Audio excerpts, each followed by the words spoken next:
Still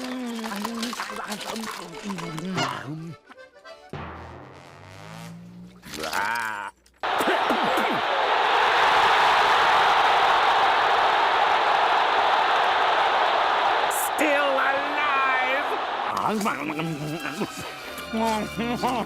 We are so fucking back, it's not even funny. Alex Pereira was filled with so much rage, so hell-bent on revenge, and so thoroughly irritated with the Twitter nagging campaign done on Ank's behalf by this ping-pong ball that he serrated both fists into cleavers and proceeded to slice and dice the Dagestani behemoth at a breakneck speed and in an incredibly violent fashion. I'd wager the piss he took the morning of the fight lasted longer than the fight itself. Truly astounding. We all knew Pereira was capable of doing this. We all knew he was capable of shutting Big Ank's lights out. But no matter how many people will lie to you and pretend they saw this coming, I'm telling you, no one thought it would be that fast and that easy. Eu prometi cumprir pra vocês, galera. É isso aí, eu falei que não tava legal. Hoje sim, eu me sinto bem. Eu sabia que ia ser assim, galera. Eu tava muito bem, muito confiante. Obrigado pela torcida de todos. E quem não acreditou, acredita agora, p***.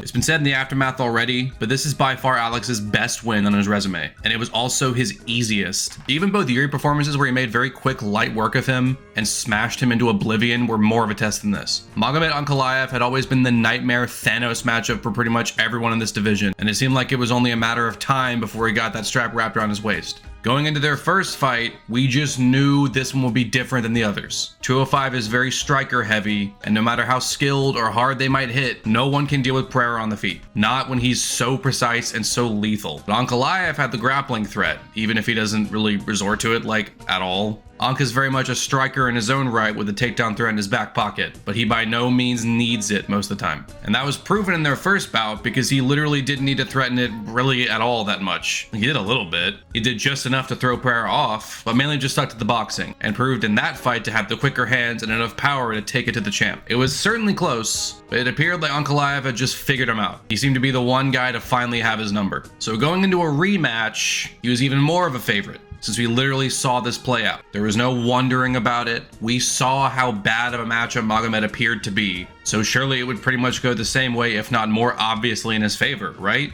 Well, I mentioned that Pereira cited a few excuses as to why he didn't perform as well the first time, such as touring around the world, being too active as a champ, not training hard enough for that fight, yada yada. But honestly, I can't come to any other conclusion than to believe him, because he went into the rematch like a bat out of hell and battered the piss and shit out of Ankalaev like he left the stove on back home. Anyone who claimed that Pereira would win this time because he was too tentative the first go round and would step on the gas and be far more aggressive to get the knockout win gets the honorary Jesper Good Job trophy of being correct and having the widest cock. Put on your grandma's mantelpiece. Again, he took his hardest nightmare matchup possible and took care of him with complete ease. I think I've had greater battles with wasps in my lifetime than he required this go round. He made this so goddamn easy that talks of a trilogy aren't even being uttered. No one's talking about it. I joked that there was no way he'd take that avenue should he beat Ank this time. But generally, when someone upsets a long-running champion and then said champion wins in the rematch, it's only fair that they go for the rubber match to see who is truly the best. Remember that quadrilogy between Moreno and Figgy a couple years ago? Felt warranted back then. It might not have been what people wanted, but if this fight managed to be another 25-minute decision, and a close one at that, with Pereira coming out on top, I think the third go-round would have only been fair. But this bounce-back revenge win on Alex's part was so bloodthirsty and definitive that I don't think we need to see that.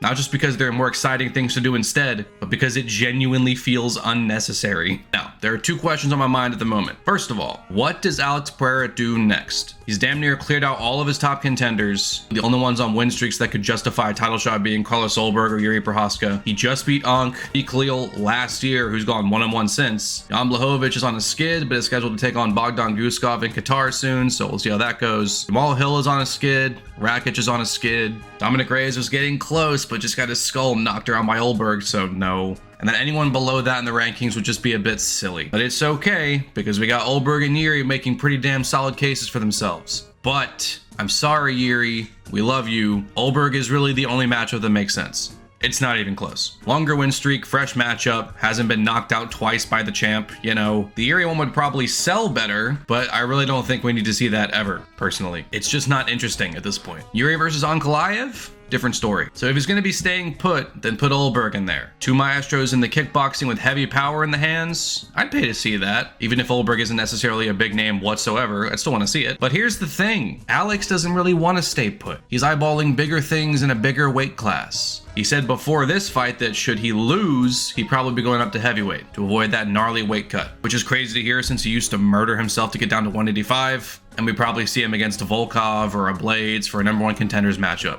Kind of similar to what he did after losing the belt to Izzy and then taking on Blachowicz. But he came out of this one the winner, and yes, still has those aspirations. He still wants to do it because now he has every right to go straight for the winner of Gane versus Aspinall. And I am fucking all the way here for that. I know I gave Topuria shit for wanting to ditch lightweight should Makhachev win and go for 170. And while he got the pass for dipping from featherweight for, again, ridding himself of that horrid weight cut. But the difference between his jump the second time and Pereira's is this man has just about cleaned house at 205. It'll take some time to shake things up and get fresh contenders at the top. So the only name left is Olberg, really. Now, do I think it would be cool for him to take out his #1 contender first and then move up? Sure. But it honestly wouldn't be the end of the world for me if he just went ahead and did it. And then we get Olberg versus Prohaska in there for the vacant belt. I think he's done enough at this point to really try and go for it. And by it, I mean the first man to win a belt in 3 separate weight classes. Pereira versus Aspinall or Gane would be absolutely ludicrous. It's hard to really even wrap your mind around it, but it would be so goddamn awesome. Do I really think he'd be able to actually take out either of these 2 units and pull it off? I'm not so sure, but as I always say, I'd love to see the attempt. The attempt would be crazy. And I don't think the size difference would be quite as apparent as people are worrying it would be. I think Pereira would look pretty comfortable up there with the big boys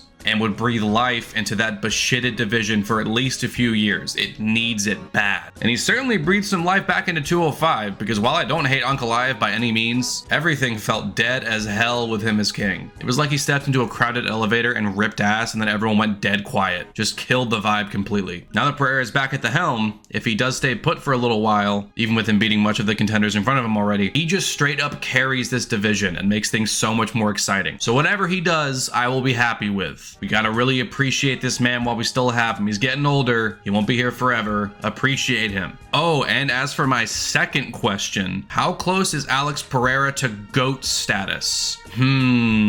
Well, he's pretty damn close if he moves up and wins that 3rd strap. I mean, fuck out of here. If the picture we're looking at here is him debuting at 185, quickly moving up, taking the belt off of one of the greatest middleweights ever in Adesanya, losing the rematch and then moving up a weight class, dominating contenders until the scary one comes along, loses his belt, and then avenges the loss right after in brutal fashion, and then goes up again and takes out the heavyweight champion, the baddest man on the planet, and let's say he defends that belt even once. I don't want to hear any rebuttals. Suck my dick and balls. The top 3 right now, GSP, John Jones, Mighty Mouse. And yes, they had long-spanning, decade-long title reigns. I get it. And for the longest time, it's felt impossible to consider the idea that someone in the modern era could ever eclipse those guys. But while he's only been in the UFC for like 4 years, if he gets to 3 belts, come on, man. If Pereira gets the heavyweight belt and becomes a decently long-running champion, like defends a few times, I think that's a wrap.